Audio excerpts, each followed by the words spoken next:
Nii, selle kindlustundega äkki me läheksime edasi ja ma ei oleks demokraatlik, kui ma küsiks lauast ühte küsimust, sest kuna siin on ka märksõna liidervõrgustik ja tema esindus, siis ma arvan, et kõik olite seda meelt, et me rääkisime vajadusest luua töökohti, tõsta konkurentsivõimet, aga kuidas te arvate või suhtute, hindate näiteks tänast liider lähenemist? Ma ei taha rääkida fondist, sest see on pigem lähenemine, kus piirkond ise arvestades oma ressursse, oma vajadusi, oma võimalusi on kokku pannud piirkonna põhise arengustrateegia ja siis kogukond sisuliselt otsustab, millised on need valdkonnad selle konkreetse piirkonna arenguks. Praegu ma pean tegelikult kiitma neid otsustajaid, kuidas tekkis MAK-i 10%. Sest see on andnud, ta läheneb sellisele kriitilisele massile või ressursile, mis annab tulemust. Näiteks meie lõunanaabritel, lätlastel on see kuskil 2,5%, tegelikult ega me peale väga pehmete tegevuste tulemust ei näinud, leedukad ei ole veel väga rakendanud, 6,5% juba parem. Ja küsimus on see, et kas see ressurss peaks olema suurem kui 10, näiteks 20, et seesama piirkond võtab vastu need otsused piirkonna arendamiseks. Ja palun, Jaanus. Selles mõttes hea meel, et nagu siin ka selles jutus, mis liiga detailseks läks, ma püüdsin nagu rääkida, et siin kolleegi arvates liiga detailseks läks, et tegelikult et eelmises Riigikogu koosseisus, kui seda maaelu arengukava tegelikult ette valmistati ja tunnistama, et see on vastu pidanud ka praeguse koalitsiooni ajal tegelikult need põhimõtted, need on üsna vähe muudetud, sest ta võeti eelmise valitsuse poolt üsna hilja vastu praktiliselt vist ühtedel viimastel istungitel ja see oli tõsise arutelu objekt, seesama MAK, nüüd selle liiderlähenemise 10% ja see oli ka selline sisemiste vaidluste teema. Ma arvan, et see on väga mõistlik ja et lisaks veel, ma ei tea, kas ta nüüd 20 peaks olema, aga ma arvan, et teatud selliseid sihitusi selle 10% osas viisil, mis suurendaksid võib-olla sellist keskendumist ühistele projektidele ja sellisele ühisele sünergia tekkimisele oleks mõistlik nagu kuidagi suunata. Et ei peaks minema pehmed tegemused on vajalikud, neid ei tohiks nagu alahinnata, aga tegelikult ei tohiks see aur minna selliste koolituste peale nagu ka väga ära, et peaks nagu midagi ka juhtuma nende samade töökohtade loomise vallas nendes piirkondades, et lõppkokkuvõtteks ei saaks see nii olla, et kui ükskord Euroopa Liidu raha ära kukub, siis pole nagu asja ka, mis nagu edasi toimiks, et tegelikult oleks vaja luua, et see asi suudaks ennast üleval hoida ja see koostööst tekiks mingi uus kvaliteet. Kui kolleegid ei pahandaks, siis enne kui vastuste ring edasi läheb, ma natukene täpsustaks. See 10% MAK-is toimib täna niimoodi, et piirkond ise otsustab. Ja tegelikult need koolitused ja õppereisid on sellest üks väga väike osakaal, väga väike või tühine protsent. Iseasi on ka see, et tegelikult võib-olla tuleks just koolitusse rohkem investeerida. Toome kas või näiteks ühe näite. Võtame selle sama 10% liiderressurssi. Järgmise 3 aasta peale, kui me aritmeetiliselt jagame selle ära omavalitsuste peale, siis krooni mõistes on kuskil seal 800-900 000 krooni ringis. Et sellest jaguks ühe seadme ostmiseks. Võib-olla on just vaja investeerida seda ka tarkvarasse läbi koolituste. Sest kui me võrdleme kas või näiteks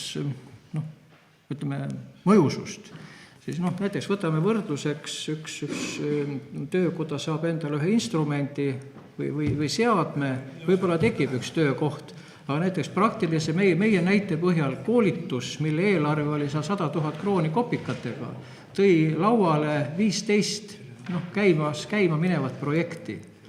Ja liider ei tee mitte ainult tilu-lilu, vaid tal on kõik valdkonnad ju, maamajanduse mitmekesistamine, mitte põllumajanduslikus suunas, elukeskkond, kogukonna areng. Ja see kogukond siiamaani on teinud minu meelest väga arukaid otsuseid, aga läheme edasi. Peep, palun. Eesti demokraatia ja meie eluviis kogukonnal ju põhineb. Ega kogukondlikud on ka meie, kogukondliku printsiibil on ju põhimõtteliselt moodustatud ka meie omavalitsused. Ja see on tohutu ressurss. Ja rumal oleks see riik, kes ei väetaks seda ressurssi. Ja minu meelest küll tuleb loomulikult ka järgneval Euroopa finantsperioodil seda kogukondlikku printsiipi järgida ja nendele kogukondadele anda siis võimalus ise otsustada. Ja minu meelest peaks see printsiip ju veel süvenema. Nüüd, kui tagantjärgi hinnata, et kuidas on asi käivitunud, siis ma juba ütlesin tookord, kui see piirkondade või nende liideralade moodustamine oli, juba siis ütlesin ja julgen ka nüüd öelda, et kas kõik need alad ikka päris tehti kogukondlikule printsiibile tuginedes. Et minu meelest oli siin ikka väga vägivaldseid kokkuminekuid selle nimel, et raha saada. Et võib-olla järgneval perioodil, ma ei tea, kas üldse võimalik on, võiks selles osas küll mõelda, et kas meil on vaja vägisi tekitada uusi neid koostööpiirkondi, kui tegelikult on meil ajalooliselt väljakujunenud koostööpiirkond. Mulgimaaga on klaar selge. Mulgimaa ja jumal täht. Ei ole, seal on täitsa Valga. Ei, mõtlen selles mõttes, et selles piirkondliku koostegemise mõttes on ikkagi kant, mis võiks koos teha ja Viljandimaa osas loomulikult on ta niimoodi. Aga nende piirkondade moodustamisel ei olnud päris järgitud tegelikult neid ajalooliselt välja kujunenud koostöövõrgustikke. See on minu arvamus, et peaksime tulevikus natuke rohkem targemini mõtlema. Aga printsiibis, et see raha on, et sellest saab teha väga erinevates valdkondades 100% poolt ja arvan, et tulevikus peaks kogukondade osades isegi suurema. Aitäh, Siim Kabris. Et kindlasti, kui kunagi neid liitripiirkondasid tehti, et siis ei olnud nagu mõeldud võib-olla nii palju ette, hea näide Mulgimaa osas, et Mulgimaa jaguneb 3 liitri vahel, et praegu on omavalitsusjuhid nagu siin arvanud, et tegelikult võiks selle 1 liitri alla tõsta. Kindlasti on mõistlik, et selline koha peal need otsused tulevad ja koha peal otsustatakse ja nagu Jürgen Ligi siin ütles, et tegelikult on see riigi poolt see keskkonna loomine on hästi oluline. Kui me vaatame täna nagu ettevõtjaid ja liidripiirkondasid, et üldse mis on kõige suuremad probleemid, et keskkonna poole pealt võib-olla kõige suurem probleem on kogu see finantspool, et kogu see sildfinantseerimise pool projektide kirjutamisel on hästi raske, ma tean enda kogemuste poole pealt, et võib-olla isegi sellise omafinantseeringu nagu suudaks leida, aga vahest on probleem, et pangad ei taha anda nagu projektide sildfinantseerimise jaoks rahasid ja need intressid on ebamõistlikult nagu kõrged, et täna on nagu võib-olla riigi kõige suurem väljakutse selle keskkonna mõjutamise osas on, et kuidas juhtida ja kontrollida pankasid, et see, mis pangandussektoris täna toimub, et see on tegelikult ühtepidi võib öelda, et see on anarhia, et see on kohati, kui me vaatame ka euroga liitumisel, et siis oli kokkulepe, et hindasid ei tõsteta, pangad tõstsid teenustasusid, tõstsid nagu kõike, kus tõsta andis. Et see on tegelikult ka liidri poole pealt on hästi valus küsimus, et kuidas nagu seda teemat nagu parandada.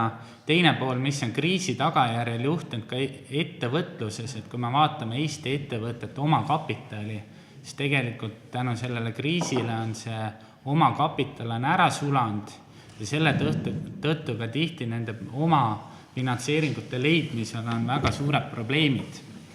Et kindlasti peame siin vaatama, et kuidas siin aidata riigi poole pealt. No paar lauset ainult liidri kohta, et minu arvates liider on nüüd näide kõige demokraatlikust raha jagamisest Eesti Vabariigis. Ja meil on põhjust seda analüüsida ja mõelda, kas see toimib ja kuidas see toimib. Tegelikult nende koostööpiirkondade moodustamisel ei olnud mitte mingisugust vägivalga ega administratiivset suunist. See on täiesti altpoolt tulnud initsiatiiv, kuidas kohalikud mittetulundusühingud, omavalitsused ise kokku leppisid ja tänaseks 26 liiderpiirkonna ei jälgi administratiivseid piire, ei maakonnapiire, ei muid piire, mõnel pool nad langevad kokku, mõnel pool mitte. Aga nii et moodustati koostööpiirkonnad täiesti vabatahtlikult. Töötati välja oma strateegiad täiesti iseseisvalt altpoolt. Ise on välja töötatud hindamiskriteeriumid, moodustatud hindamiskomisjonid, ise hinnatakse ka reaalselt, nii et ise tehakse, ise vastutatakse. Ja väga huvitav on jälgida seda kohalikku folkloori, et need projektid on tõepoolest väga erinevad sisu poolest. Ja tegelikult see raha hulk on tõepoolest märkimisväärne Eesti jaoks, üle 1,3 miljardi krooni Eestimaal jagatakse selle perioodi jooksul niisugusel põhimõttel ära. Mis saab edasi? See 10% jutt, 20% jutt, see kõik sõltub, milliseks kujuneb ühine põllumajanduspoliitika. See on suurte otsuste ja arengute küsimus, täna sellele ei suuda kindlasti keegi vastata. Praegu on ju nii, et Eesti raha jaguneb laias laastus 2, pool otsetoetusteks ja pool maaelu arengukavaks.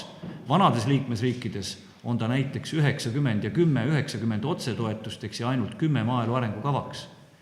Ja sellest maaelu arengukava osast, mis meil moodustab poole rahast, kordades suurema osakaaluga kui vanades liikmesriikides, meie panime 10%. Nii et kui me jälgiksime vanade liikmesriikide mudelit, siis see liidri raha oleks sellel perioodil olnud kusagil 250 miljonit krooni, mitte 1,4 miljardit. Nii et see saab alguse suurtest aruteludest järgmise finantsperioodi eelarve üle ja vaevalt, et siin keegi täna seda nii-öelda oskab vastata. Ülle.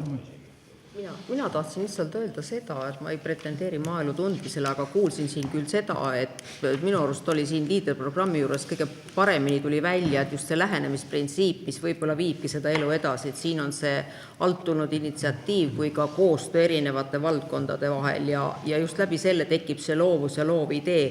Ja koolituste kaitseks tahtsin ka nii palju öelda, et ainult loovuse tõstmiseks julgeb inimene riskida, ta avardab oma maailmavaadet, ta saab edasi minna ja ega siis ainult läbi selle, et ta riskib, ta peab ka teadma seda, et sealt tuleb otsustus ja vastutus. Ma arvan, et see on see, kus me saame oma vahendeid paigutada ja mis viiks nagu eluga Eestimaal edasi just sellisel viisil läheneda, mis tuleb sellest inimesel, piirkonnast, paikkonnast ja ühiskoostöös ja initsiatiivil.